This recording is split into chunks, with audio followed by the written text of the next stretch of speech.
Bom pessoal, a gente está aqui filmando essa edição lindíssima do Homem de Ferro,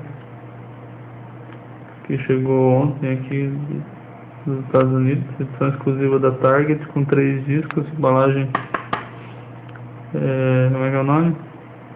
Metal Case. Aí a nossa assistente aqui, ela vai nos ajudar aqui com o manuseio da obra. Aqui como vocês podem ver, ó,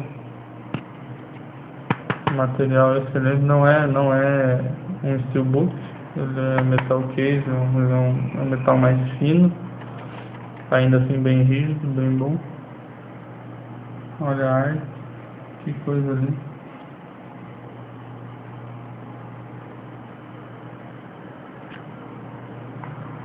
E aqui a frente ela tem um detalhe muito bom, que esse efeito da mão parece que está saindo aqui no corpo. Vocês estão vendo só o reflexo da câmera, né? Não tem problema. Não sei se dá para perceber aí o efeito da mão saindo.